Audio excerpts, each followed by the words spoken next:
What's up guys? This is your Señorita Maya and welcome to my YouTube channel.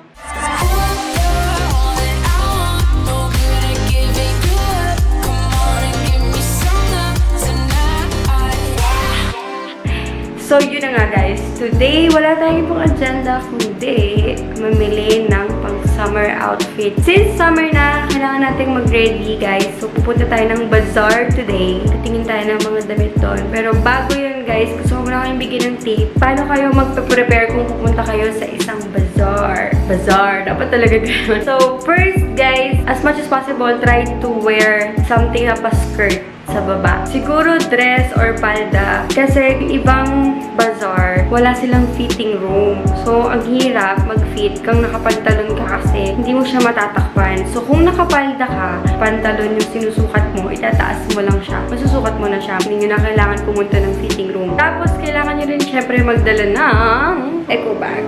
Depende kung gaano kadami sa tingin nyo ang mabibili nyo. Ano daw?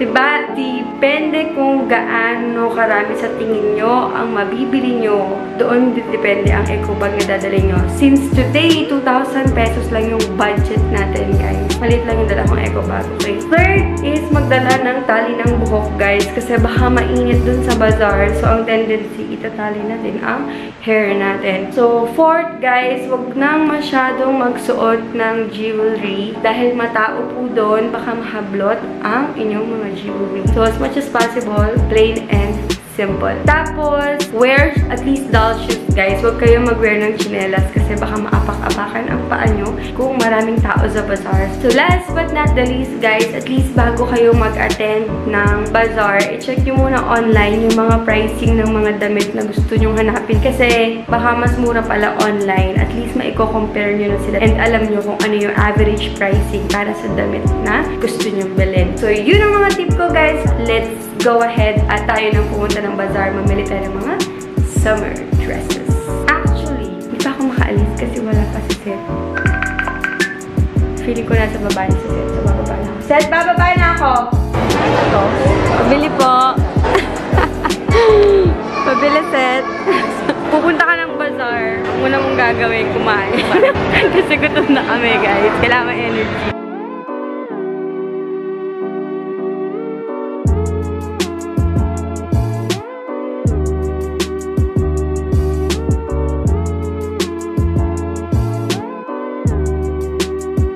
Hi, Kyla! Hi, Kelly! Hi! Ikaw, wag ka na!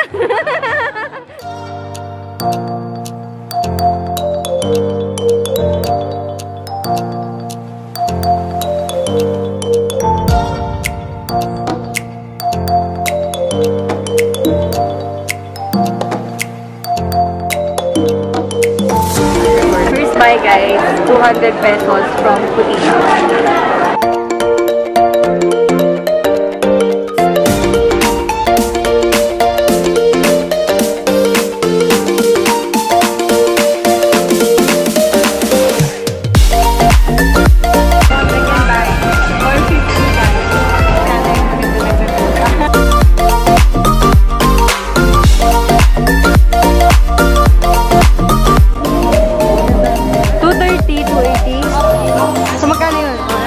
Kaya mo yan. Ang hirap mag-compute. Ilan? Third buy. Pakita ko tayo. 280 kasi ayaw akong discountan ni ate. So, nagkamali tayo ng bili guys. Dito, buy one, take one. 180 lang. Lesson learned yun guys. So, bago kayo bumili, pag nasa bazaar kayo, ikutin nyo muna one time yung buong bazaar. After nun, ikot kayo ulit, tapos dun na kayo mamili. Para mapag-compare nyo yung mga price. Kasi iba-iba. Yung iba mas mura sa kabila. Tipid, ano yun? Tipid-tipid.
kapag wala na kayong pera, tapos may gusto pa rin kayong bilhin, tuloy nyo na lang yung IG account nila. Tapos pag may pera na kayo ulit, tsaka nyo na lang bilhin. Diba, Seth?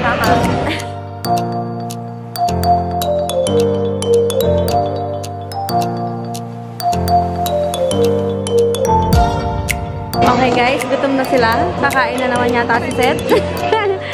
Guys, wala lang natira. 50 pesos na lang. Ngayon pa kung isang gustong bilhin. Guys, sakay lang naman sa 500. Wala tubo. Kailangan ko silang cookies na wala pa ako. Cookies or one. Kapag hindi ito bumagay sa akin, ate ko pa gusto. 250 plus another 250.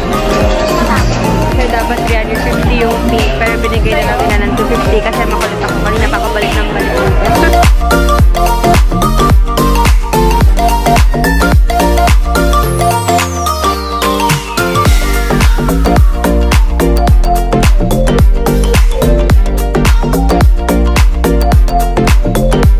We're done guys.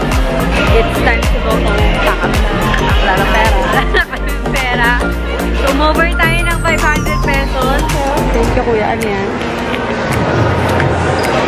Mamaya, isusukat natin yung mga napamili natin kung anong itsura. Isasama ko rin dun yung name ng shop, kung saan ko siya nabili, at saka yung presyo kung magkano ko siya nabili. So, uwi na muna kami ni Seth. Magbabay ka na, Seth. Bye!